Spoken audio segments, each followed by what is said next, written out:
All right, guys. The attendance tonight was 17,907, sold out. Highest attended UFC event in UK history.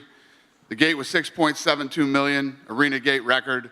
The bonuses are 100,000 for parking. Aspinall gets 100, and Paddy gets 200. Nice. Congratulations to all of them. Dana, good morning. Good morning. Belal Muhammad's new welterweight champion. Curious your thoughts on the main event, on his performance and Leon Edwards' performance. Wasn't a barn burner. Yeah.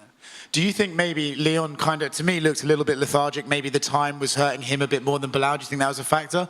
Or do you think Belal's pressure was just too much for him to overcome? I have no clue. You know, you're going to have to ask Leon how he felt and what was going on. And, you know, Belal, I know Belal's been training with Habib, so his performance was, you know, what you would expect. You know, in the past, we've seen these dominant champions get an instant rematch. Do you think that might be the case here, or do you think it's better to just have Leon rest a little bit? And yeah, let him rest. But we're talking about other things right now. Okay. Tom Aspinall, 1 minute, got him out of there. I mean, kind of different from the main event, right? Just came in there and blew him off. Do you think that John Jones fight is getting bigger and bigger? Yeah. Yeah, there's no doubt about it. I mean, there's no doubt. Whoever wins the fight between John Jones and Stipe is a great fight for Aspinall. Have you spoke to either of those two about that? Because I know both of them have said maybe this is their last one. Have you spoke to either of them to get their temperature? It doesn't even matter. Whatever's going to happen when they fight is going to happen, and we'll go from there. But as fans, we can all say, ooh, that's a fun fight, no matter who wins. Speaking of John Jones, the 12-6 elbow rule has been overturned, and there's some talk about he wanted his loss to Matt Hamill overturned. Is that something you can even look into, and is that something you would like to see? I've been trying to do that since it happened. So, yeah. I think I wanted it more than he did. So it hasn't worked out too well, though. But, yeah, I've been fighting for that for a long time. You had an incompetent referee, a guy who we can all agree now, maybe I sounded like, you know, an asshole back in the day, but now we can all look back and 100% say that a guy that was completely incompetent at a time when the Nevada State Athletic Commission was at its weakest, you know, the guy who was running it was a zero. Mazzagatti should have never been in there, and the list goes on and on. And that thing should have been and should be overturned, and I've been fighting for it for years. All right. Two more quick ones outside of tonight. You know, every time you get on a press conference, the fighters manage to get you to up the bonuses. Do you think there's an argument that maybe you should just up them? I think tonight showed that we should not, no. Oh. Upping them doesn't change anything. It doesn't make anybody fight any harder. It doesn't change anything. I'm not doing this again. Ever? Ever. Today was the last day that I'm doing that, yeah. Not saying that in the future the bonuses couldn't get up, but I'm not going to be at a press conference and say 200, 300, fucking never again. Never again. So you can thank everybody on this card for that. Damn, dude. Yeah. Nobody fought any harder. There was no sense of urgency. Holy shit, I want the 100,000. 7 straight. Who gives a fuck? It's fucking 7 o'clock in Vegas. So whatever. Yeah. Never again. Okay. And last 7 straight fucking decisions. Yeah. The 100,000 was a real big fucking woohoo. Let's get it, boys. Fuck that shit. Never again. Okay. And last one from me. The Sphere card was announced. I know you're not scared of competition, but the T-Mobile is running a Canelo fight that night. I mean, it's Mexican Independence Day. Is that something you expected them to do? And who wins that night, right? Is your Sphere show going to blow them out of the water? Do you think it's going to divide the crowd? What are you expecting from them? Yeah, I didn't know what they were going to do, to be honest with you, but it's Mexican Independence Day. So you had to assume there were probably going to be some Mexicans fighting other than our Mexicans that night. So, like I said yesterday, I said it is what it is. Here we go.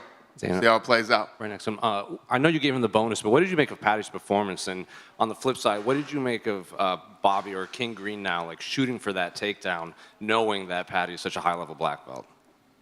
I don't think that, when you're in a fight like that and you get into a scramble and, shit just happens in the moment. And I'm sure that's what happened to Bobby. I'm sure he wasn't thinking, oh, man, I better stay off the ground. And you know, Bob King has done a great job, you know, anywhere a fight goes.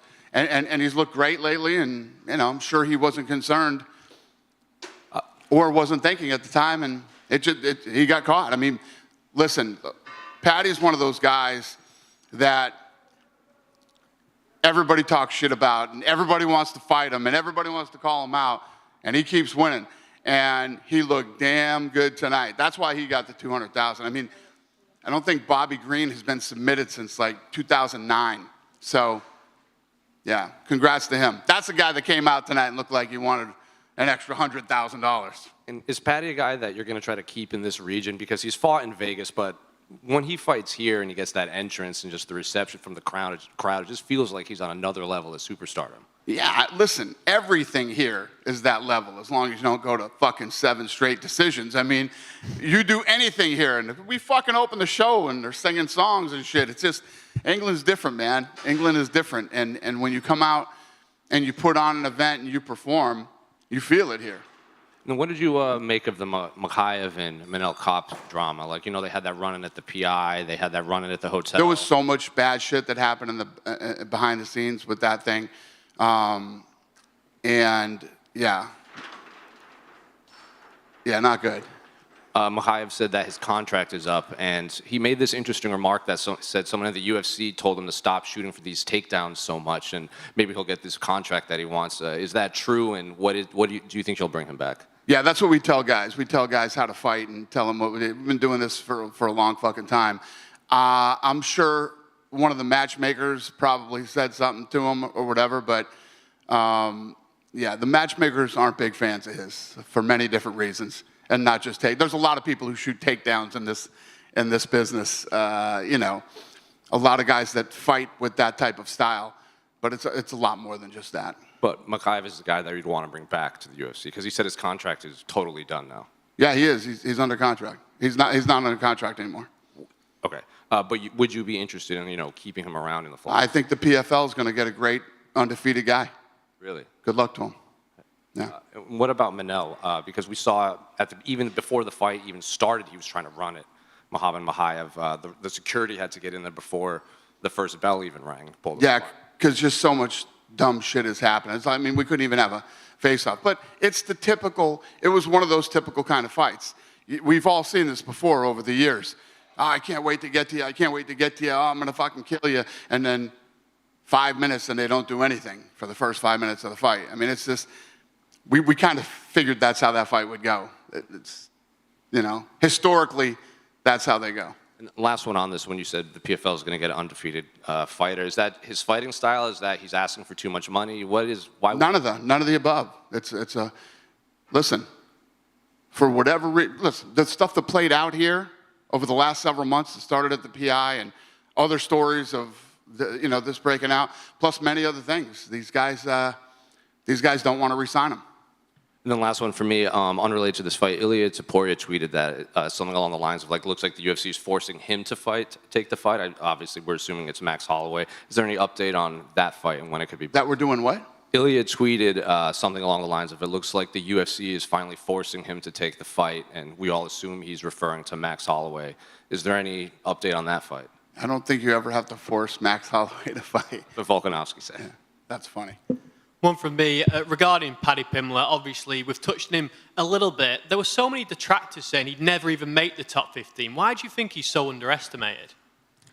What's that? Why is he so underestimated? Is that what you're asking me? Yeah.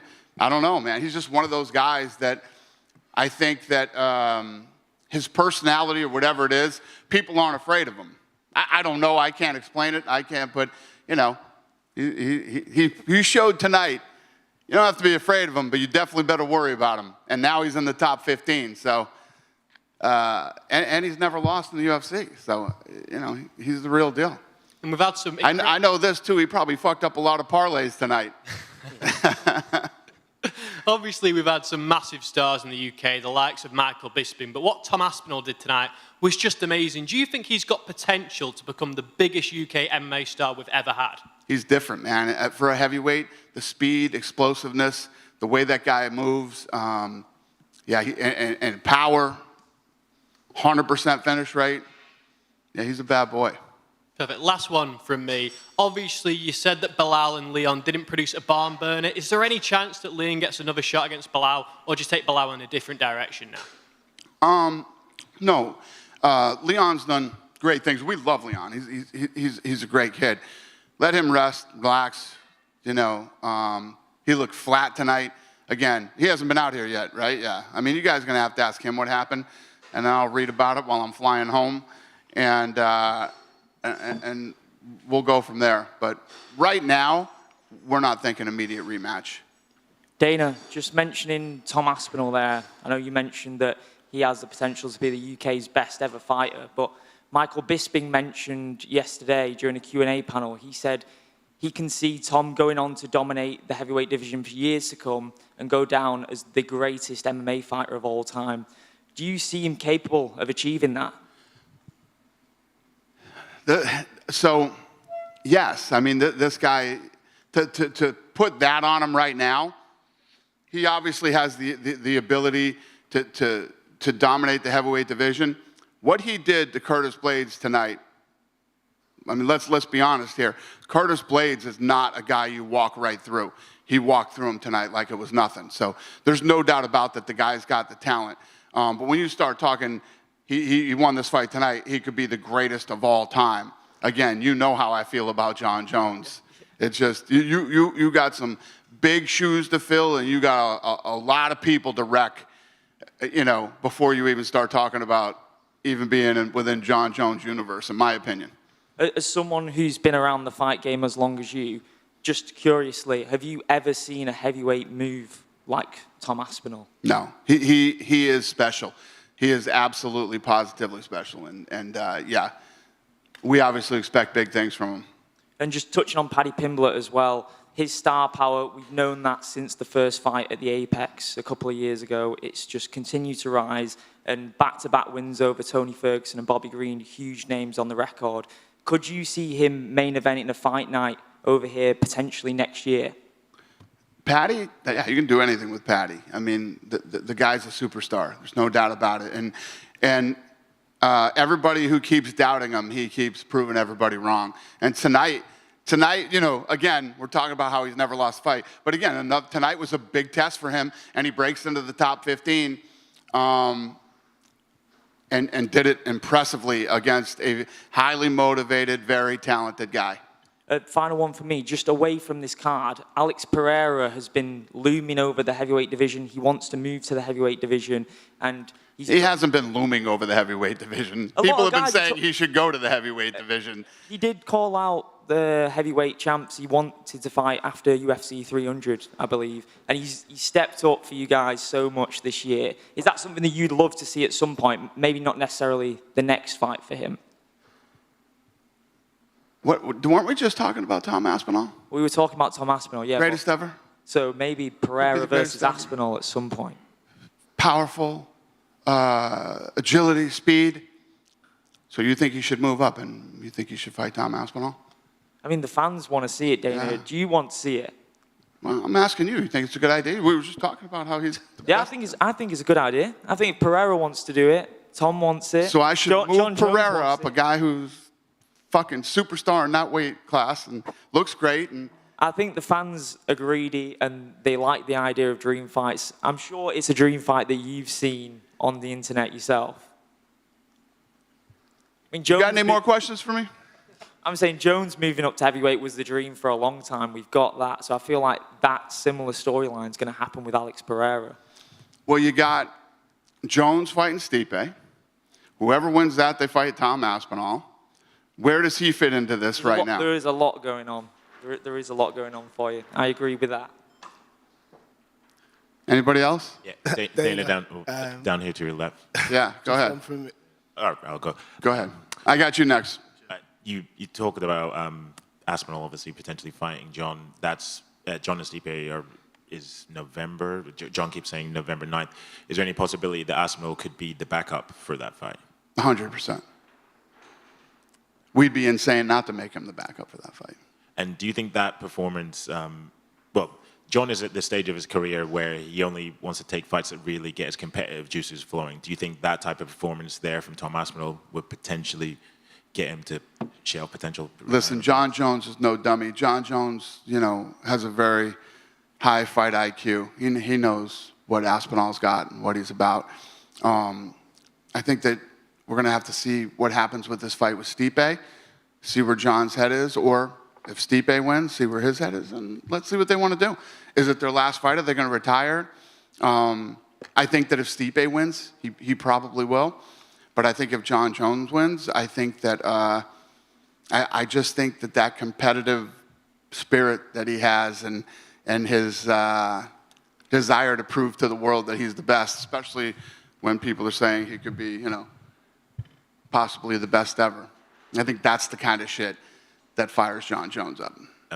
Would you be a bit pissed if either him or Stipe did call it a day afterwards? What? Would you be a bit like pissed or a bit sad that they call it a day after that fight? I'm sorry, I don't understand one word. It's after retire. That's right. Retire if he retires? Yeah. If both retire? Oh, fucking that'll suck. That'll suck. I don't know what we'll do if that happens. I guess then, my guy, there we go. There we go. He slides right in and the world is happy. Thank you. You've said yourself several occasions UK fans like do it differently. Is there any chance that we get to see you here more than once a year? Because I know that I'd enjoy it and everyone else would. Yeah, listen, guys, you know, I say this all the time. When we first got into this, when I say we, Lorenzo and I, the United States, the UK, and Mexico were very important to us. And now we have a heavyweight champion from the UK. You know what I mean? It's a big deal. So it was important to me to come back to Manchester to do this fight. I wanted this. We were talking about all these other places to put this fight on, and I was like, oh, hell no. This fight needs to be done in England. And new arena was here, and timing was perfect, and here we are. So my long-winded answer is yes. Any chance we can have it at a normal time, please? Probably not. Unfortunately. Dana, Yeah. right here. When you have success like this in the UK, in France, does that encourage you to look at more European cities or countries, Germany, Spain, stuff like that? Well, we always do. I mean, you know, we've done fights in Germany. We haven't in Spain, but we're working on it. I would have done one in Spain already, but the venues are all backed up, so we couldn't get a venue. But the answer is yes. I mean, listen, now that we've come out of COVID, we're traveling the fight nights more now, and you know, we're getting the pay-per-views around. We were hitting the same spots for a while there because of all the madness that was going on in the world at the time. But yeah, no, we're back. We're back on hitting as many places as we can in a year. And I don't know if you saw, but it went a little viral on the internet. Something happened on the broadcast where Ben Roethlisberger, a graphic of Ben Roethlisberger got popped up in the middle of the event, and just how nutty you is saw that? And I guess ESPN was having all kinds of problems tonight, technically, with audio and graphics, and you know, NFL graphics were popping up, and I heard about it, but I don't know why. But it was an ESPN issue. And what were you surprised with an event that happens at this time of night that the English crowd was so loud and so passionate, singing their songs and everything? No, this is England, man. This is what it's like. That's why I wanted to come here with this fight. And that's why I was telling this guy over here we're going to come here more. Yeah, this place is special. It's different. I tell everybody in the States, if you've never been to England for a fight, you got to go. Thank you. Thank you. Dave. Hey, how are you? Go ahead. Oh, sorry, just one from me. Nick Diaz was supposed to fight next week, and it said he was out because of travel issues. What happened exactly with him? I have no idea.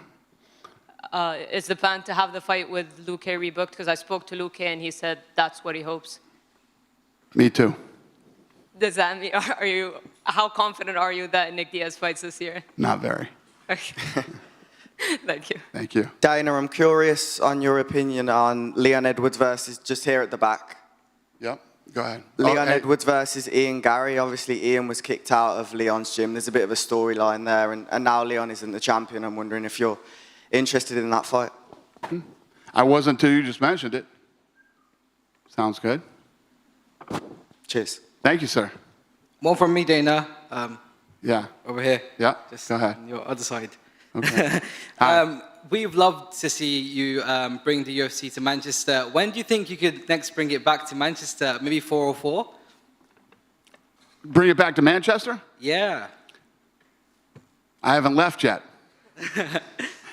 And is there any team that you'll be supporting, City or United, in the next EPL season? Sure. Which one? Manchester. Okay. I don't know anything about that stuff, but I hope Manchester wins. I have no skin in any game, so I'm going with Manchester. Dana, down here again, to your left. Yeah. You touched on the different markets where you want to crack. Gentleman brought up Spain there.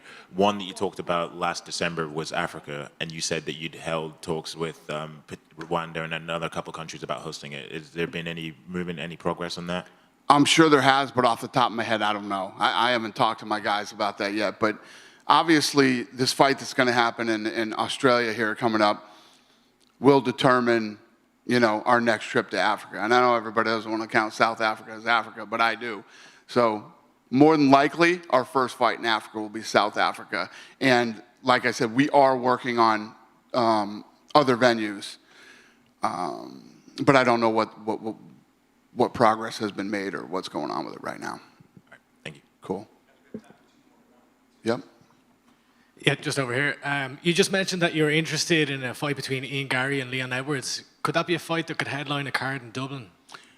Well, he said that, and I said I didn't think about it till he said it. But then you said you were interested. I said it's a good idea. I don't have a venue or a plan or anything yet, but you know, I don't know if that's a fight that we would make, but I don't hate it. So I don't know. Is Dublin in the thought process at all, or is it dependent on Irish results, which haven't been the greatest lately? Dublin's always on my mind. You know, that's why we were going to do that press conference there. You know, I really wanted to do that, and the answer is yes. We will definitely get back to Dublin. It's just a matter of when. Thank you. Thank you, sir. Then to your left. Yeah. Right before the main event, Belal Muhammad's corner put the Palestine flag behind him on the fence, and what it looked like from press row was they were told to put it down. So I was just wondering, because there were other flags shown throughout the night, if that was kind of random or if that's a policy thing because of the war. Like Belal Muhammad's corner had the Palestine flag behind him, and someone told them to put it down. So was that random, or is it like a policy thing because of? He put a what? Palestine flag. Oh, Palestine flag, and somebody said take it down? Who said take it down? I don't know who it was, but it looked like it was someone from the UFC. There was like two people just like telling them to don't put it on the fence. Looked like there were people from UFC? Were they wearing fucking UFC hats or no, I mean name tags? Otherwise, they wouldn't have been right at the octagon. I have no idea. But there's no like new flag policy thing because of anything. Or... I have no idea. I get what you're trying to do, but I have no idea. I was just wondering because. Yeah. I know what you're trying to do. I know what you're trying to do. Good try. I have no idea. But good try. You guys love to do that shit. Have a good night.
Well, Patty, I'll let you drink your water first. Congratulations on the victory. I know a lot of the talk between Bobby, you said it was all, respect and everything. You also did challenge him to take the fight to the ground if he had the balls, and it looks like he did that. So I guess, how did the fight play out as compared to the expectations you had? Oh, it was great, wasn't it? No, as I said all week, people thought that I was just going to come straight in and shoot in. And I told you all I didn't need to. You know what I mean? People underestimate me striking, don't think I can strike. I had a striker shooting in on me. You know what I mean? I kept him on the end of my range, kept him on the end of the jab, using me kicks and stuff. I never even got a chance to throw an egg kick at him. You know what I mean? But as I say, I leg kicked him and he shot in, and I capitalised on it. I went guillotine, switched to triangle, and I ended up taking the arm as well. I thought the ref was a little bit slow, to be honest. I think he was unconscious for a few seconds before I took the arm, because I jumped out the cage and went wild for about 30 seconds, and then by the time I got back in the cage, he was still lying on the floor unconscious. Were you surprised? I know you challenged him to take the fight to the ground, but were you surprised that he shot in that soon? Yeah, I was surprised he shot in at all. You know what I mean? He's had some brilliant stand-up fights with people. Like the Jim Miller fight. He stood with Jalen Turner. He's done 3 rounds with Fiziev and won the last round. People kept talking about that in the build-up to this. So yeah, I was surprised. But as I say, everyone underestimates me, lad. Just because I look like a 14-year-old girl. You know what I mean? What did you say to Bobby after? Because we saw you go check on him, and then he finally woke up, and then we saw the clip of you backstage. But did you guys, you said there was no bad blood, but you guys... No, yeah, of course, no bad blood at all, lad. It's just, in this game, you've got to... I like to be respectful. You know what I mean? It's one of them where we're fighting to put food on the table for our families, and the fact that, his arm went, I felt it. I felt a little crunch, and it was nasty. Know what I mean? But I just hope it isn't too bad, because I know he likes to be active and he likes to fight as much as he can. So hopefully it's not a bad injury and he can fight again soon. But yeah, it's nothing but respect with Bobby. Hopefully when I get back to the hotel, we get to see each other and have a little ale with each other or something. And you said you had your eye on that Renato Moicano in the BSD fight in Paris. I know you liked that Moicano fight because the build-up you said would be a lot of fun, but a lot of fans think Benoit Saint-Denis is one of the more just dangerous fighters in general in this division. So of the two, which one do you think would just be the tougher fight outside of, the build-up? I think everyone's a tough fight in this division, especially the top 15. You're not getting an easy fight. It's as simple as that. Every single fight in the top 15 at lightweight. It's the most deep division in the world when it comes to mixed martial arts, 155. So any fight is going to be a tough fight, especially now I'm looking up the rankings, know what I mean? So every single fight that I have now, it's going to be a tough fight. Paddy, over to your left. Hiya. It felt like you really seemed to enjoy Fight Week this week, almost having another fighter with a big personality to sort of bounce off a little bit in terms of the press conference and all that. Was that true, sort of having someone you could kind of play off a little bit during the week? Yeah, it was. Me and my team were actually talking about this before. I enjoy it a little bit more when there is a little bit of, not bad blood, but a little bit of a back and forth. Know what I mean? I think my worst performance in the UFC was when I fought Jared, and we was very cordial with each other. Know what I mean? It was very respectful, and that was me worst performance. Every other performance, I haven't had bad blood with people, but we've had a little back and forth. Know what I mean? Levy, Tony started chatting shit towards the end of the fight before we fought. And then obviously this with Bobby, as I said before, it wasn't nothing personal, but we had a little back and forth, and yeah, it gets me going a little bit.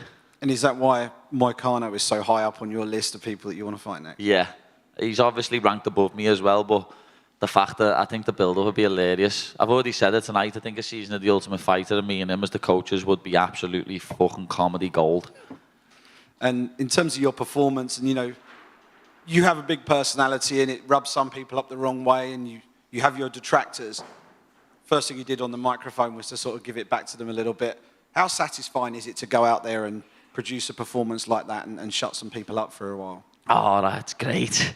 You can't beat shutting some dickheads up. It's fucking brilliant. I love shutting haters up, lad. The amount of people that I've seen say he's never going to be ranked. He's not good enough to be ranked. He'll never be in the top 15. All that. Like, even fighters I've seen on YouTube, people talking shit, and then I just go out there and put on a flawless performance and absolutely school them. You know what I mean? Everyone's talking like, all week it was, Bobby's going to dog walk Paddy. He's not going to be able to get near him on the feet. I'd have jabbed his head off and leg kicked him everywhere. And I think he hit me in the stomach once. I didn't get it. Like, I'm fresh as a daisy. And then I caught him in a sub, and no one subbed him since January 2009. I saw a funny little stat there as well. My coach has just said I finished him a second faster than Islam Makhachev. Last one from me. Just before the fight, or the day before the fight, you put it out there that you've signed a new deal with the UFC, right? So anything you can tell us about that in terms of duration and how long we can see you sticking around causing havoc in the UFC? I'm going to be here for the rest of my life, lad.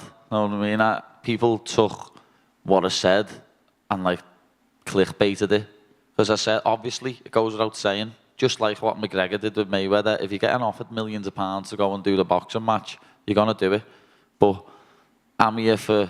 I've signed a 6-fight deal, so I'm here for a while, like, and I'm getting some nice wages.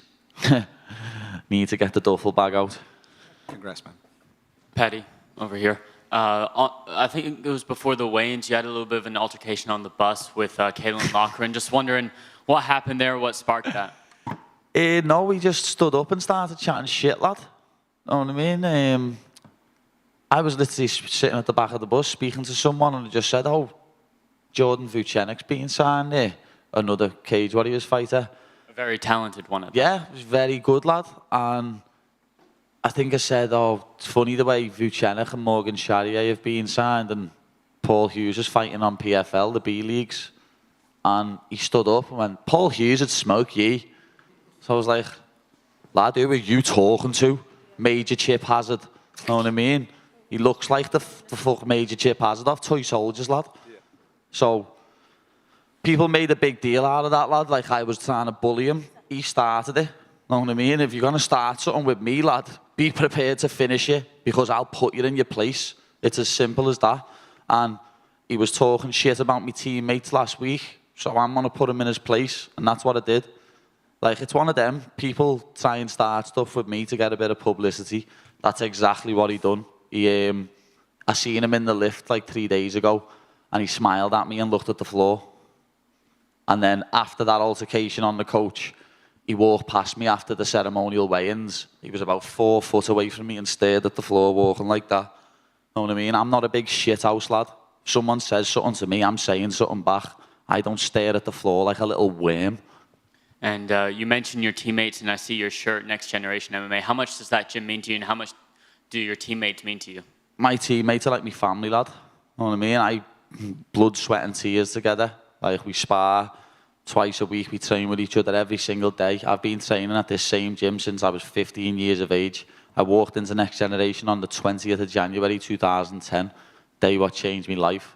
I'll never forget it. All my teammates, lad, that are there for me, goes without saying. All my coaches, Paul, Ellis, Adam, all my teammates, like, obviously, you know Molly. You're going to get to know a lot of my teammates, Luke Riley, Nathan Fletcher, Liam Gittins, Adam Cullen, Liam Malloy, all these people. You're going to get to know them, because, believe me, they're going to be getting signed real soon. And one last question from me. This is not to do with fights, but how are you feeling about the upcoming Liverpool season with Arne Slot and everyone? Can't wait, know what I mean? I need to find out if Arnie slots into his MMA, don't I? Because he's Dutch lad and he loved the combat sports. So I need to find out if he's into his MMA and get down the training ground and get with the lads. Especially after seeing Darwin throwing a few 1-2s the other week. Need to get him down the gym, see if he wants to get on some pads. Can we get Arne Slot cage side maybe for your next fight? I hope so. Tell Dana to get on him, lad. I'll do my best. How long have you been thinking about that Chip Hazard line? Don't know. I just come off the top of my head, lad.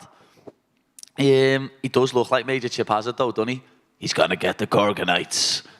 But yeah, lad. As I say, people try to make a big thing of that, like I'm bullying a bantamweight. Know what I mean? He started that. He turned round and chirped up to me when, if we wasn't on a coach full of people with security, he wouldn't have said a word because he's a little shitbag.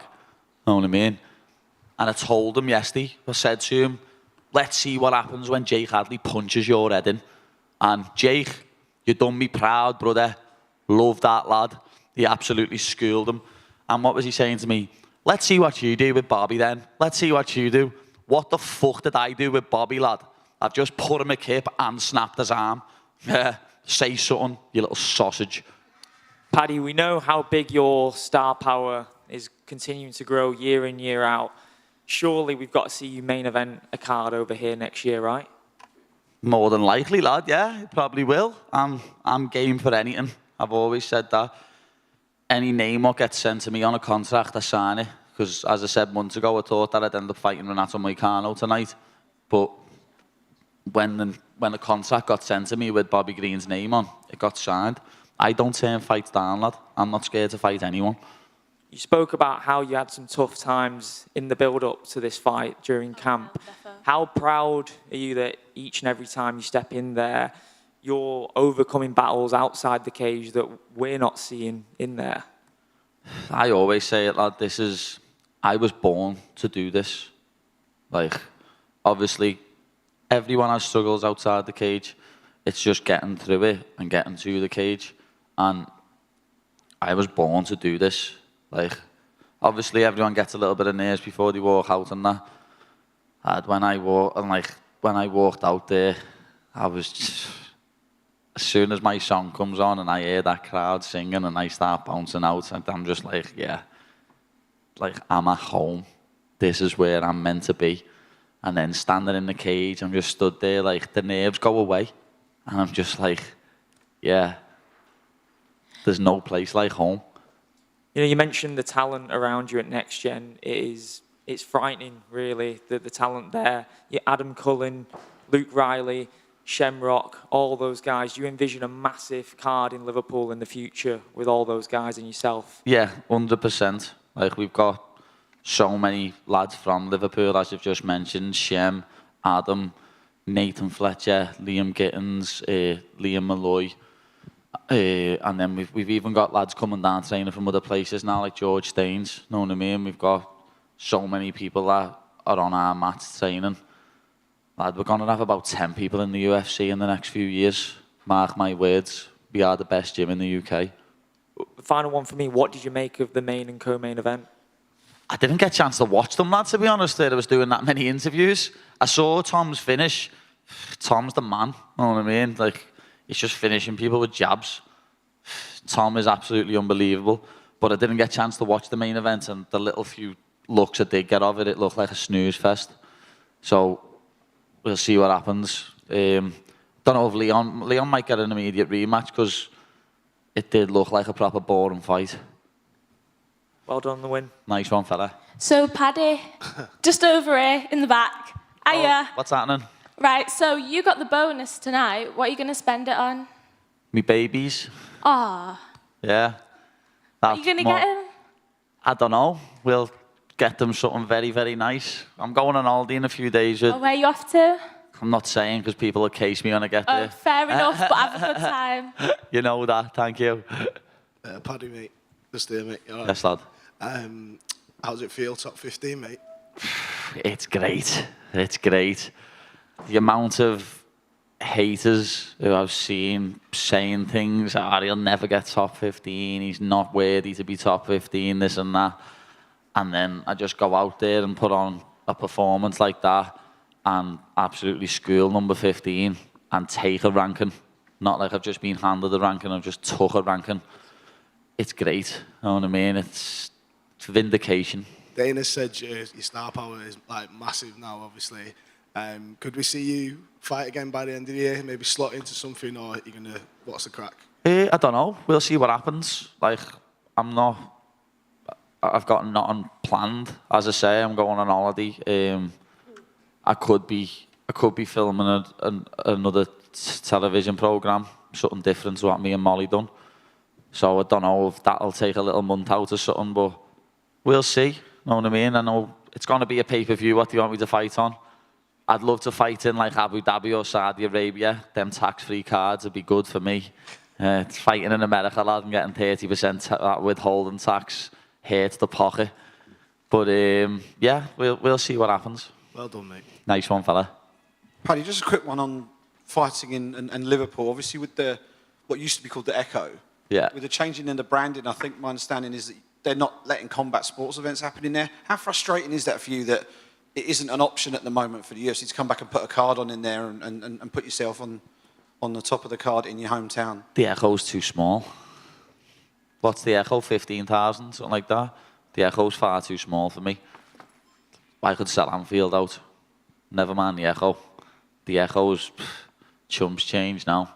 So that's the big push. Try and get that dream shot. I'd love to do Anfield. Know what I mean? It's already like 60,000. Imagine with seats on the pitch. It'd go off. If you were to fight at Anfield, do you think it would have to be when you eventually fight for a title, perhaps against Ilia Topuria? There's already a storyline there as well. Yeah, there is, like, but I can't make featherweight, lad. I'd have to chop me fucking leg off. There's no way I'm making 145. But no, I don't think it'd have to be for the title. I think I'd sell it anyway. I think it'd, and probably get half a next gen on the card as well. But sorry. As I say, I don't think he'd need the title. But fuck Ilya anyway. Do you think that fight could ever happen? He could obviously move up. Yeah, I'm game to fight him, lad. Know what I mean? I am. I'm game to fight him if he wants to come up to 155, lad. I'll finish Jai Herbert's job and actually fucking knock him out. And how much has fatherhood actually changed you? I know you mentioned in the build-up how it was a different camp, right? Yeah, I'll be honest, I didn't really notice it that much personally, because obviously you don't really notice things like that, but my wife, my family, my team, Molly said she noticed it a lot, you know what I mean? They noticed the change in me, they've seen me mature a bit and grow up, and I probably needed it, lad. I'm 30 in January, so I needed to grow up a little bit, didn't I? You mentioned in your Sky Sports interview that you were close to not actually fighting. How important was it to prove to yourself that you can still make it and push through the hard times? That goes without saying, lad. It's not just to prove it to myself either, it's to prove to everyone else that no matter how low you feel and how dark times are, you can push through it. And as I've showed tonight, even though 5 or 6 weeks ago I was in a dark place and my team were thinking about pulling me out because I wasn't all there, I went out there and put on the best performance that I've ever done. I've never looked that good in the UFC. That is my best performance. I was cool, calm and collected. I didn't just run out and try and take his head off like I have done in the past. And yeah, personally, I think that was a flawless performance.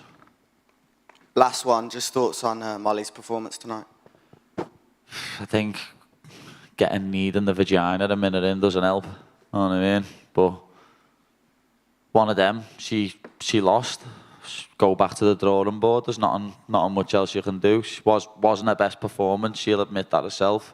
And yeah, hats off to Bruna Brazil. She had a brilliant game plan, come out and executed it perfectly.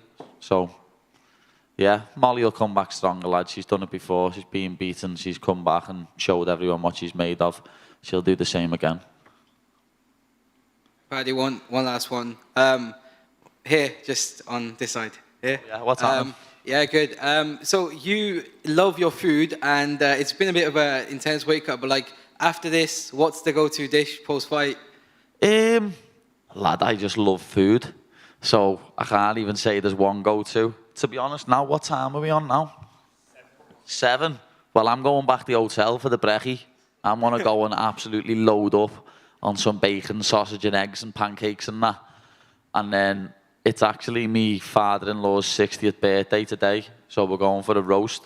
So yeah, big happy birthday, Ronnie. It's multiple people's birthday, actually. Maz, happy birthday, Maz.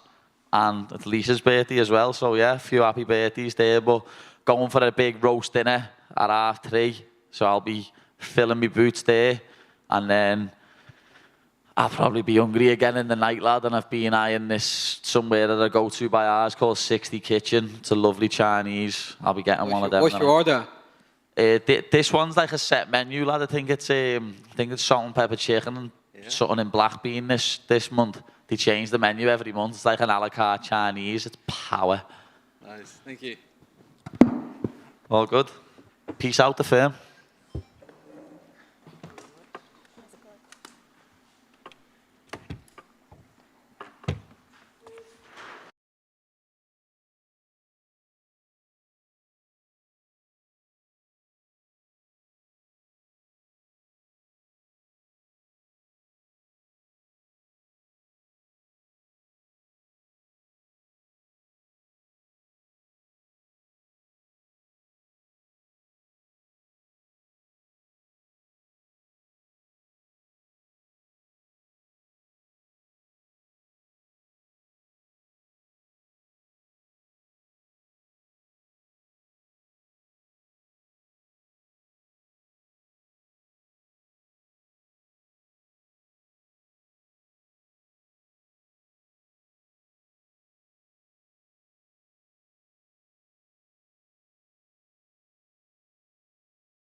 You've earned it.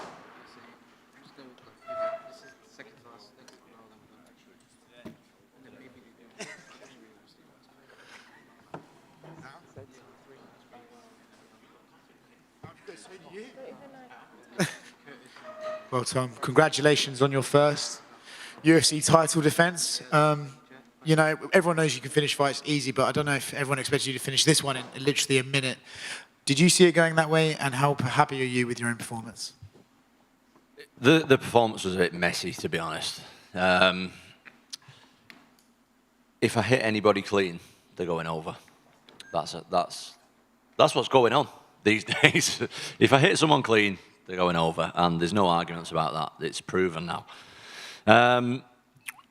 Curtis was actually a lot slower than I thought, but he had really long arms. So a few of his punches I thought were going to miss, and they got me. But yeah, we were still like both finding our range as the fight kind of progressed a little bit. I managed to catch one, and it was over. There was some talk about maybe the stoppage was a little bit early. Did you feel that he was basically stuck there and wasn't going anywhere, and it was a fair stoppage? Mate, what kind of idiot is saying that? Like, I dropped him with a 1-2. He's face down on the canvas. I've got 250 pounds on his back, and I'm landing 7, 8 unanswered shots. Like, where is he going to go? Do you know what I mean? Like, where's Curtis Blades going to go after that? There's only one place he's going to go, and it's asleep. So are we going to let it get to that point, or we're going to look after fighter safety because I don't want it to get to that point. Do you know what I mean? He's unable to intelligently defend himself, and it was stopped at the right time. Great reffing by Mark Goddard. You know, you said there that you're dropping everyone early these days. You know, is it despite what the punch machine says? Do you think you might be one of the hardest hitting heavyweights of all time at this point? I have good timing. That's what it is. Mate, if any heavyweight hits you, and I'm accurate, if any heavyweight hits you in the face, you're probably going over. Do you know what I mean? And I hit accurately. I hit fast. I make my opponents twitch before I hit them, so they don't see the punch. Probably not. Like, I don't think I'm some crazy power puncher, but if I hit you, you're definitely going to sleep, yeah. We all know what sort of should be next. Dana was in here and says that they'd be crazy not to make you the backup for Stipe versus John Jones, so it sounds like you're going to New York. Is there a part of you, though, I know you get itchy knuckles, right? They fight in November.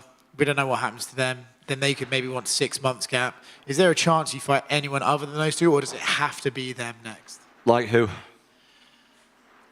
Be the winner of Cyril and maybe Volkov, eh? Nah, I want to fight John Jones. Or Stipe. Let's not discredit Stipe and what he's done. I think a lot of people are looking past him, probably maybe sometimes me, to be honest. But whoever wins that one, I'm fighting next, for sure, unless they both retire. You're a little bit surprised we haven't heard from Mr. Jones tonight? I didn't know that we hadn't. I'm sure we will at some stage. He'll be very angry about it, all the fact that everyone's saying that I can beat him, but that's okay. On the contrary to what John Jones fanboys might think, I have nothing against John Jones as a person. I think I'm the best heavyweight in the world, and if he thinks he's in the best heavyweight in the world, let's settle it. Simple as that. It's not rocket science. There's two guys who are claiming to be the best heavyweight in the world. Let's settle it. Simple as that. I'm right here. You said in media day, you know, Curtis Blaydes has been in the top 5 of this heavyweight division for like even before you were in the UFC. Is this a guy that you think you'll have to see again? You know, considering how the first fight went, you're technically 1-1, or are you done with the Curtis Blaydes chapter? Me and Curtis Blaydes on a trilogy. Give the people what they want to see. I mean, it seems like every time he loses a number one contender, he fights his way. Nah, Curtis is a high-level guy, man. I've said all week, he's the toughest stylistic matchup in the division for me. I still believe that. Curtis is good. I thought the fight was going to go longer. I didn't mean to knock him out that early. I've got an issue, right, with fighters and coaches always saying the obvious thing, which is, let's drag Tom into deep waters. Let's see what he's like when it gets to the 3rd and 4th round. Fucking great. Drag me there then. But no one's been able to do it yet. So you can mouth off all you want when the camera's in your face. But let's see what happens when it comes down to dragging him in the 3rd and 4th round and the 5th round. No one's managed to do it yet, so I'm still waiting for that myself. I'd love to see what I look like myself when I do that, because to be honest with you, in the last 2 years since I fought Curtis last, my training has been on an absolute different level. Like, these days, I just train with a squad of heavyweights that's chose out for me. It's just... Honestly, it's the highest level training of heavyweights of anywhere in the world that we've got right now. We have the highest level of heavyweights in one room. We have like between 10 and 15 top level heavyweights every day on the mat. And the amount of improved since I've been doing that is incomparable. Is that a word?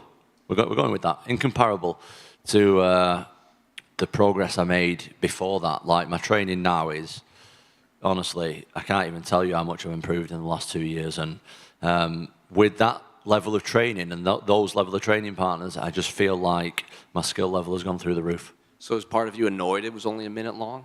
Yes, I want longer.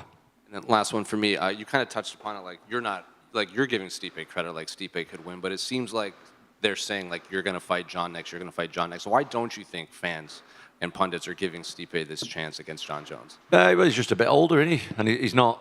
I mean, I think he lost his last fight that was like 3 or 4 years ago, and then he's not won for like 4 or 5 years. So I understand, do you know what I mean? But I don't think at heavyweight you can ever count anybody out. So we'll see how that fight goes, you know what I mean? But as I said, excuse me, I'm a bit gassy. I've just had a beer. I think I'm the best heavyweight in the world right now. And if you think you are, whoever you may be, John Jones, Stipe, whoever, let's fight about it. It's pretty simple. Do you know what I mean? There's absolutely no disrespect here for all the John Jones or Stipe fanboys. I'm the best heavyweight in the world. If they think they are, come and get it. Let's settle it. It's very, very easy to settle in this sport. We both sign a contract. We both get a date. We both train for 8 weeks. And let's fight in front of 25,000 people and millions watching around the world. And let's see who the best is. Everyone will see it. We'll decide. And we'll move on. Tom, before the fight, you said it was going to be the greatest ring walk of all time. Do you think it delivered? What do you think? I think it delivered. Solid. I reckon it was solid. And to top it all off, I got a message off Noel Gallagher this morning. He WhatsApped me. I don't know. I have no idea how he got my number, actually. But I think it was him anyway. He said it was him, and it was him on the WhatsApp picture. And I just sent one back saying, yeah, mate, I'm coming out to Supersonic as well as part of my walkout. And he sent one back saying, that's amazing. Like, he loved it. And I hope that Noel got to see it and Liam got to see it and went with my usual Curtis. I don't know, Paddy's walkout's pretty awesome as well, though, isn't it? So, but for me personally, I don't think I'll ever get a walkout and reception like I did tonight. I mean, you say that. Could we potentially get Noel to play you out at some point? I don't know. That's not really a thing, though, is it, with the UFC? But, I mean, I'd be up for it, yeah. Last one from me. Obviously, the performance was fantastic, and hopefully the John Jones fight does happen. But with it being so good, do you think it could have potentially pushed Jones further away? I have no idea. I don't know. John Jones is a strange guy, man. I don't know what he's doing. He does some weird moves. Like, I'm just over here trying to be the best heavyweight in the world, be the best version of myself. He's done all that. He's done I'm not taking away from what he's done in his career. The guy's career is unbelievable, but I'm just trying to, me personally, I'm trying to fight people, and that's it. So I don't know what he's doing. I can't speak for him. Tom, down here to your left. Obviously, this week was the 2-year anniversary of that ill-fated night at the O2 Arena. How good did it feel to exercise the ghost of that night? Yeah, that was good. I mean, I have nothing against Curtis. I actually really like him as a human being. He's a really cool guy. But I just needed to beat him. I knew that I was better than him then. And as I just said to these guys, me now, in comparison to me 2 years ago with the training regimen I've got, mate, it's just not even close. Like, I'm way, way better now than I was then. And I'm ready to take on anyone, man, honestly. Cheers, buddy. Tom, dipping your knuckles, soaking your hands in petrol must have worked, eh? They're like stones, mate. They're like stones. Do you know what it is? A lot of Americans don't get British humour. I was obviously taking the piss there. But do you know what? I was going to keep that going. I thought it was hilarious the way everyone was... but then,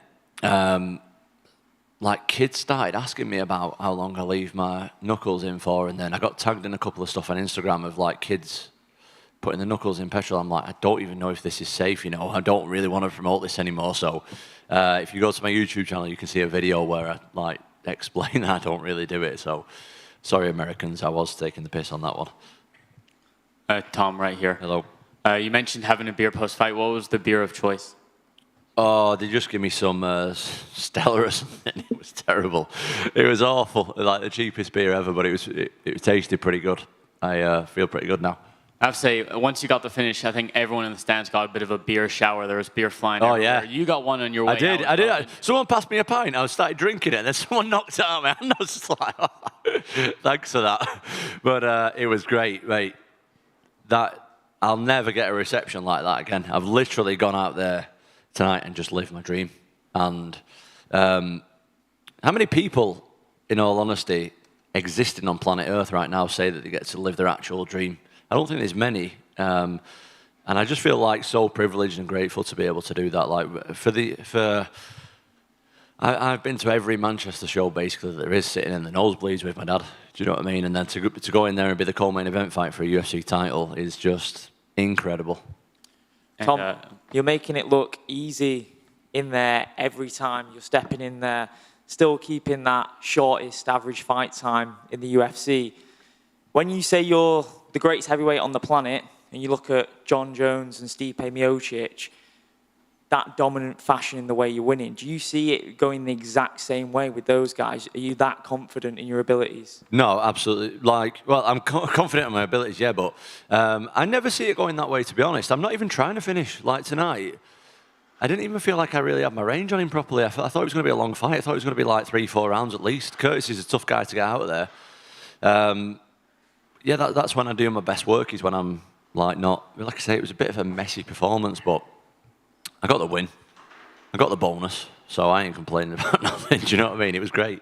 And how was this fight day in comparison to others? Long day in your own city, and that atmosphere, like we've all mentioned, that was unbelievable. One of the most stressful days of my life. Really? Honestly, yeah. So I changed my sleep pattern over the last couple of weeks. Started sleeping at like 4 a.m., staying up, sleeping till like 10, 11, like as late as I could. And then last night I thought, right, I'm just going to get a normal night's sleep now. I'm going to go to bed like midnight, get up like 7 or 8 o'clock. Then I'm going to get like a big nap in the afternoon. So that was my plan. Mate, there is no chance I could nap. I was so nervous all day. I was literally just lay there thinking of a million different ways about how this fight's going to go. So at this point, I've literally been awake for about 24 hours. I'm pretty tired. But it was all worth it, mate. Mate, I can't complain. You know, I've been saying it all along. I've got a lot of friends who, you're an Atherton guy. I'm an Atherton guy. Like, a lot of my friends work in a fucking factory. They start at 4 a.m. and they work for 12 hours. And they do that every day without complaining. Like, I've got to do it once. I've got to fight one night at 4 or 5 a.m. These guys are doing that for 30, 40 years and looking after the family doing it that way. Like, I ain't got nothing to complain about. But it was definitely a long day. And defending that belt that you've got in front of you now, I know you believe that you are the official heavyweight champion, but do you think it will feel much different? And I'm not talking about if it's John Jones that you defeat, because that's a different success entirely, but will it actually feel different holding the official UFC title? No, I think I'm the best heavyweight in the world. I don't think I'm the... John's the undisputed champion, but I'm the best in the world, if that makes any sense. We know what John's doing. John was also saying... John was there crossing his fingers and toes tonight, hoping that I'd lose to Curtis. Let's not bullshit about it. Like, he posted about it loads anyway, that I'm going to lose to him. Yeah, that didn't happen, so that's the fight I won next. Final one from me. That fight would obviously be early next year. Are you cool just waiting your time? And obviously, if something does happen in November where you're ready to step in, that'll be... You did it last year, didn't you? Yeah, I'll do it again. I'll be ready to go in November. Well, there's talks in November, isn't there? Yeah. Like, they're talking about fighting in November. Where's the announcement and the contract signed? Because I don't really know where that is at the moment. So I'll be ready to step in, mate, in November if someone gets injured, which is quite likely, let's be honest. So I'll be ready, mate. I'm ready to fight whenever. Well, Danny, to your left. Sorry, mate. Yeah. Just two quick ones from me. You say you're the best heavyweight in the world. Mm-hmm. Who's number 2 and who's number 3? That's a good question. I think at the moment, you'd say John Jones is number 2. I don't know. It's a tough case with John, isn't it? To be honest, because he's had one fight against a guy that was really good stylistically, a really good stylistic matchup for him. So I don't know, mate. I don't like rankings anyway, but I know that I'm number 1. that's all I'm bothered about. And the other one for me is, I don't know if you heard Michael Bisping's comments in the lead up to this weekend. I think he said it a couple of times. I think he said it on a broadcast, and he definitely said it at the Q&A. He said that you've got the ability to become one of the all-time greats and possibly one of the pound-for-pound best ever. He's called you the heavyweight George St. Pierre. What does it mean to get that sort of praise from a legend of the sport who's sort of preceded you as a UK MMA champion, and how far do you think you can go? Massive praise, of course. As you said, Bisping's a legend in UK MMA. Not even. I think it's a bit.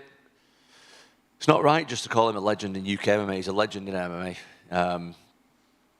But I think I can definitely fulfil that. I feel like I've got what it takes. Do you know what I mean? And I've thought this for a long time, but obviously I didn't have the proof to back it up. But now I do, and I think that people are starting to jump on the bandwagon a bit. And if you're not, I'll work on proving you wrong. Do you know what I mean? But For right now, I've got a lot more work to do, so I'm not getting ahead of myself. One fight at a time and all that stuff. But for right now, I just want to...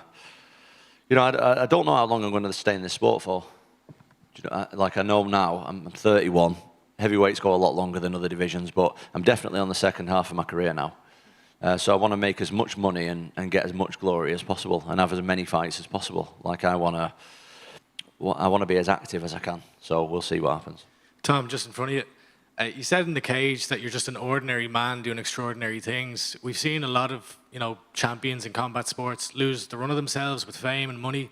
How do you keep your humility, and are you afraid of losing it? I'm not afraid to lose it because it's never going to happen. I don't know. I feel like this. Me personally, and I can't speak for everybody, but I'm not really that into the celebrity lifestyle at all. It doesn't really faze me.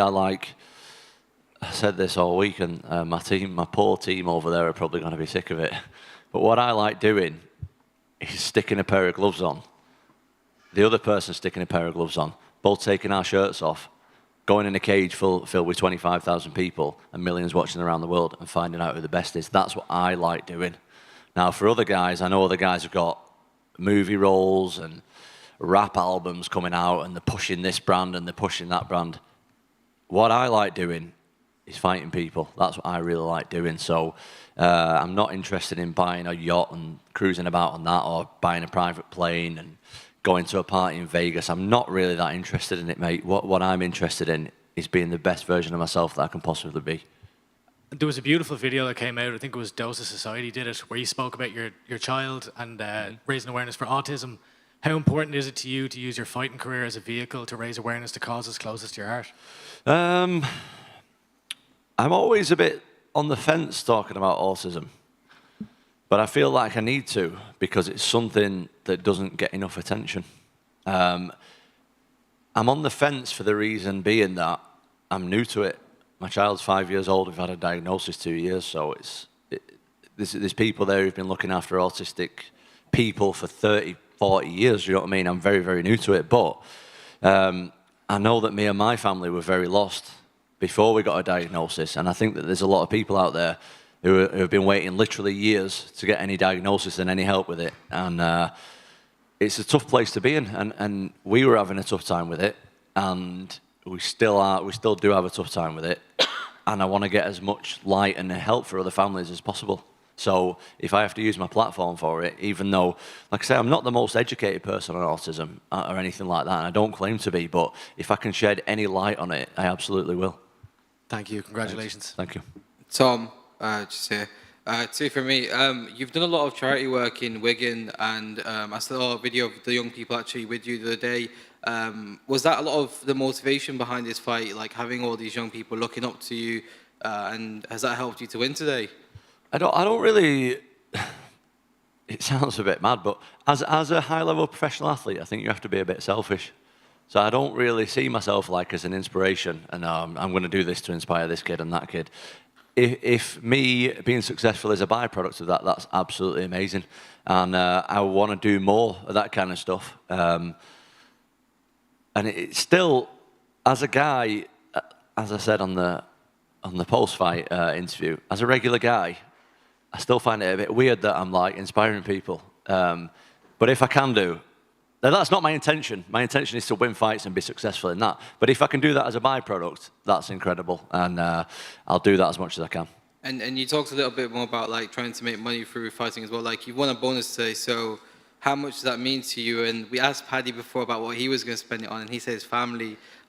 What's your plans? Is there any?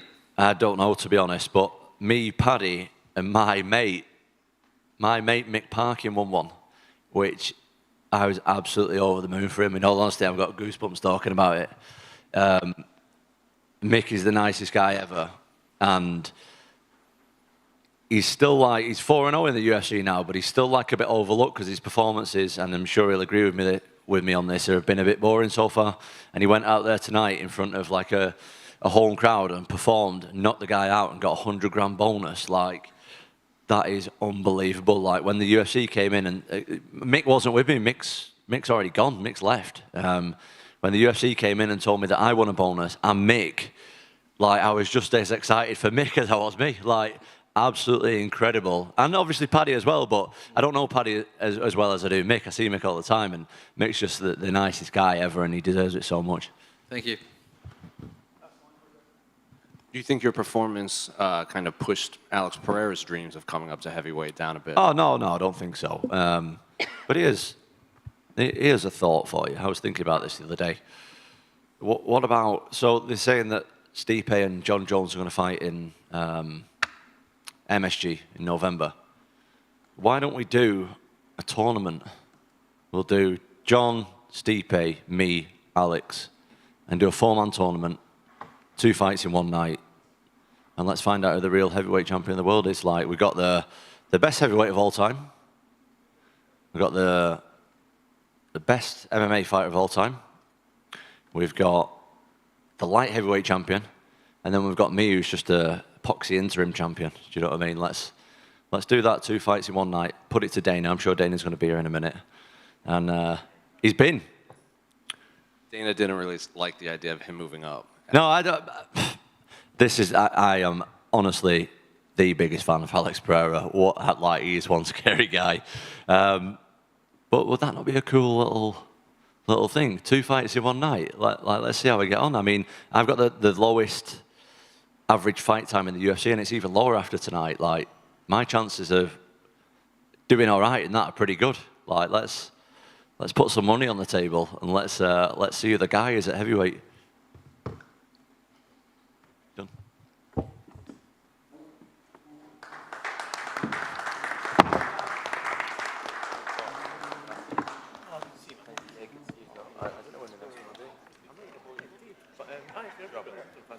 Yeah, that'd be cool. I appreciate it this week. Have a safe trip back. I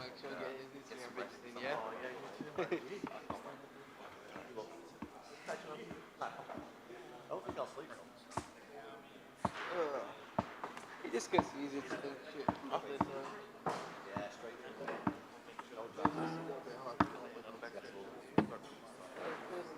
I've got work at 1 o'clock. Just like 5 seconds. Dropping the bag, picking the bag up. Yeah, look at me. Yeah, I'm sure we'll be there for more than 5 minutes. I want to get an Uber straight home. Vice versa, so yeah. I'm still sorry, though. 10 pounds. I've got to take this. I have like 30% off. I think Belal's going to trade it. Right now. I'm not sure. Like, relatively soon.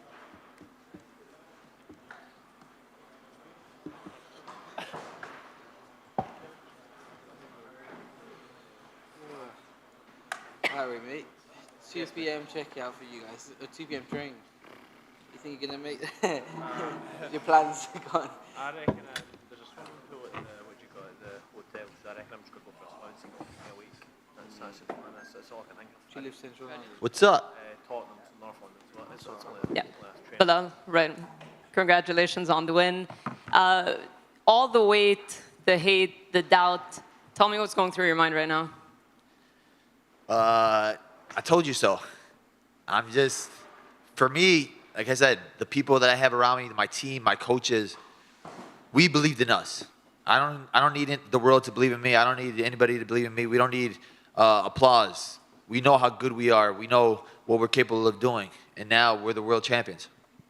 All of Palestine was watching. Obviously, it's a very difficult time right now. How much pressure did that put on you?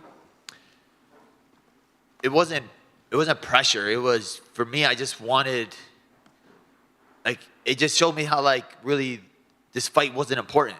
It wasn't that big because they're fighting for their lives. They're dying every single day. I woke up today and you're seeing people dying. And it's telling you how small this sport is, how small this fight is. So when I sit there and I stress out about it, it's like, it's just a fight. It's 25 minutes. But I'm still going to go see my family after this. I'm still going to go eat what I want to eat after this. They're starving over there. They're dying over there. So for me, if I give them some sort of attention, if I give them a smile on their face for getting this win, if I can make them not think about what hell they're going through in those 25 minutes, in this 10 minutes, then I did something right. I did my job. If I get somebody to, bring more attention to them, want to learn more about what's happening over there, it's just about educating. And I'm just hoping that I could use this platform, use my voice, use this title to bring more attention there. And inshallah, one day, Palestine will be free.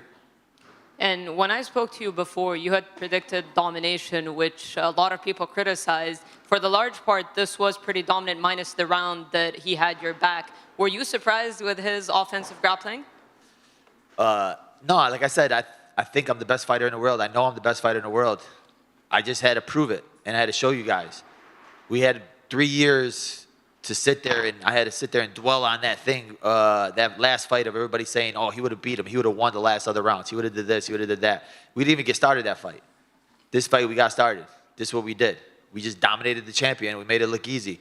And we did it better than Kobe did, better than Usman did. And, you know, they're national champ wrestlers. They're this, this, and this. We went to Bogan High School. Shout out to Lou Taylor. And a little bit maybe of a scare, maybe you would say otherwise, but when he reversed position and he cut you open, what was going through your mind in that? I was stupid. It was just literally mind lapse. I was trying to switch to the mount, and then he ended up turning it real fast, and he had a good elbow. But, yeah, can never let that happen again. And one last one from me. I don't know if you saw Shavkat Rahmanov tweeted. He basically called you out. It was respectful. He said, you know, you promised that you would defend your title against me. Would you be interested in defending against Shavkat first? Yeah, of course. I mean, I've literally never turned down a fight. I never backed down from anybody. I've had so many people turn down fights against me. So now I'm at the top. I'm the man. And for me, now cementing my legacy as the best welterweight to ever do it. I'm not going to sit there and call out these random guys and everything. Who's next in line? Who's the best in line? And I'm going to show you what I am, what I could do.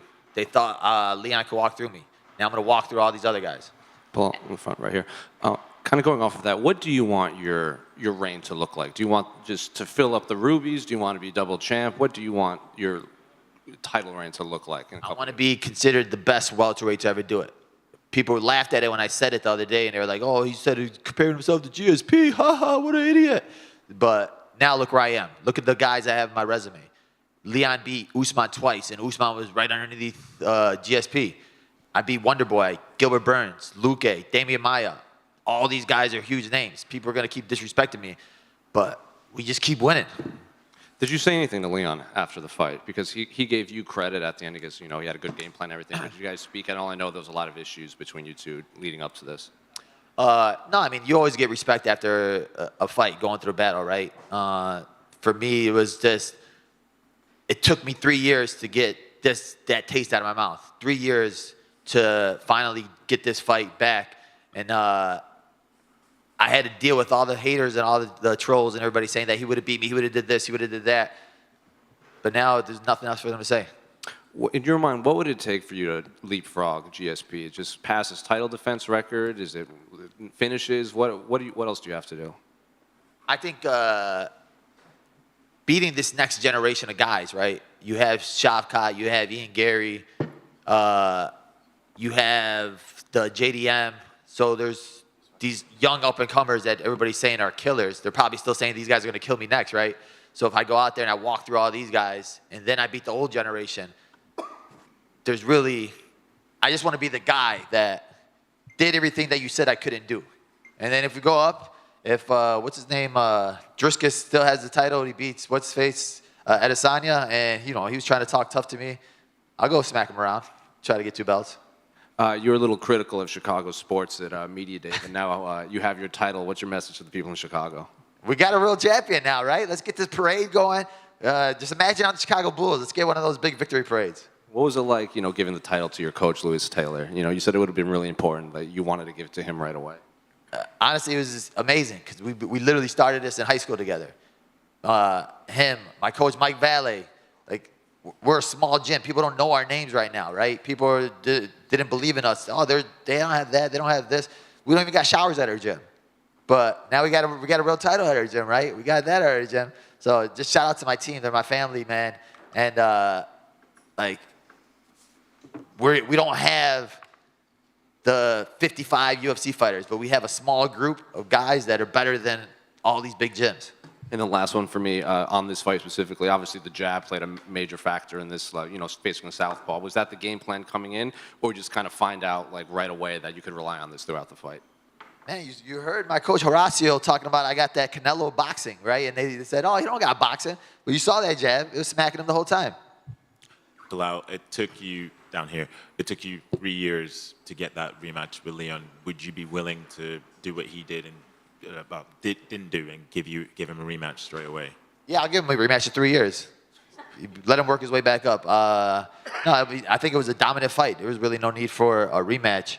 And I don't think he had that long reign of a champion where, he's entitled to a rematch. For me, I came to his hometown in front of his people in enemy territory. So it was all like a layup for him.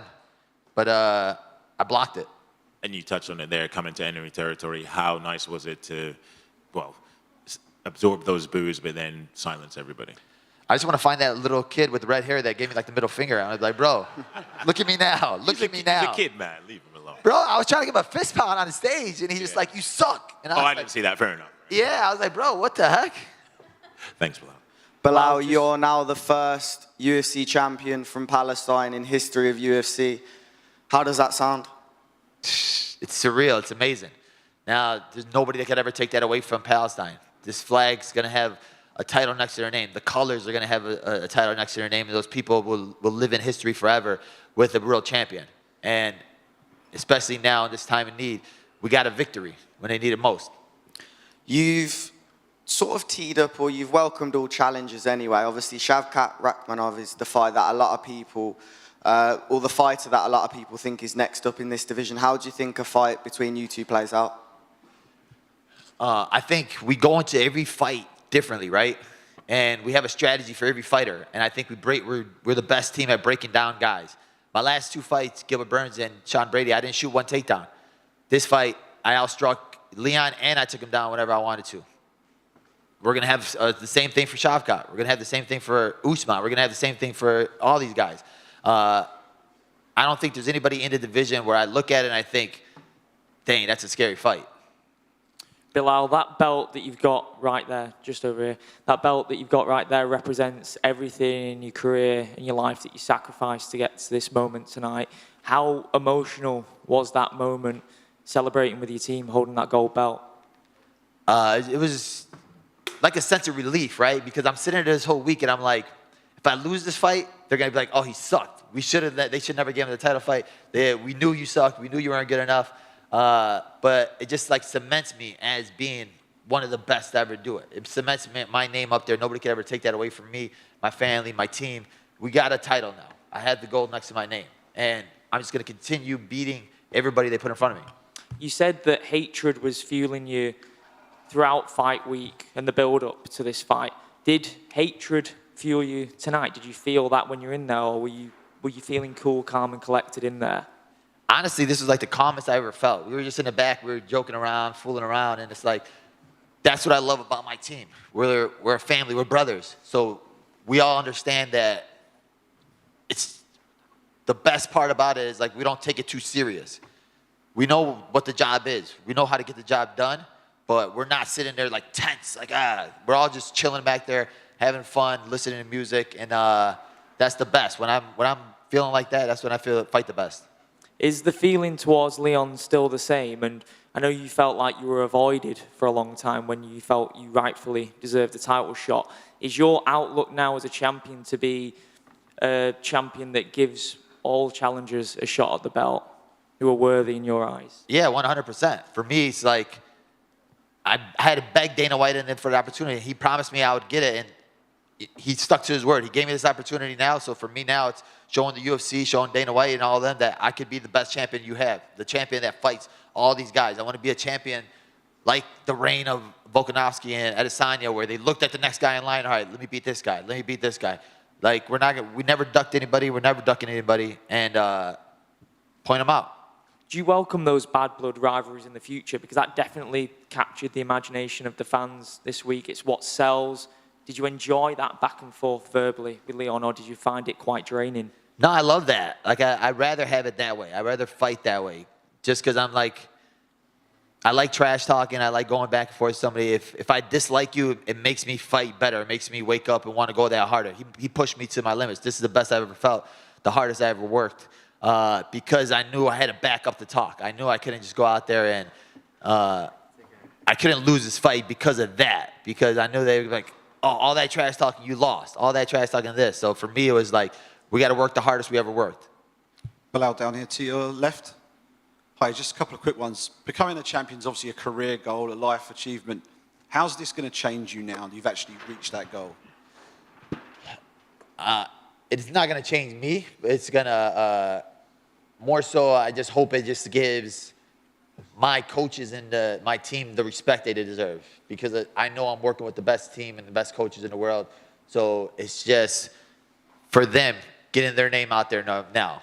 They're not the loudest, right? The people really don't know who they are because they don't like to get flashy and do all this stuff. But now people are going to start wondering, what are they doing in Chicago? Wait, let's go visit.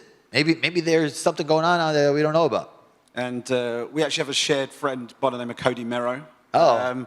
I'm sure he'll be slightly concerned that you're going to big time him now and you know, remember the show isn't going to carry on. Can we know that's going to carry on? It's going to be Remember the Champ or something from now on? What's it going to be? Remember the show will still be playing. We're going hard. We took off because of the camp was going on, but me, Jason Anna, Cody Merrow, we're going to the end. Hopefully we get more ratings now that we got a title on it. Top man. Belal, right here. Leon Edwards referred to you as a stepping stone towards his goals. He was looking past you a little bit. Did that just motivate you, hearing what he was saying on Fight Week? He was scoffing at you at the press conference. I stepped on him. So we're nobody's stepping stone. I told you how good I was. I told you that he was avoiding me for those 3 years for a reason. We went out there and you showed you why. There's nobody that's going to sit there and step over me. And how amazing was it to win the UFC title with your father in attendance? It was amazing. Like to, you know, my sister and all of us he's been to one fight in my whole career. Before the UFC, everything, like this is so for him to come all the way out here and watch it, it's amazing because now he can sit there and go to the gym and tell all of his friends, carry the belt over there and, you know, show off a little bit. Well, congratulations, Belal. Thank you, brother. Appreciate you. Thank you, guys.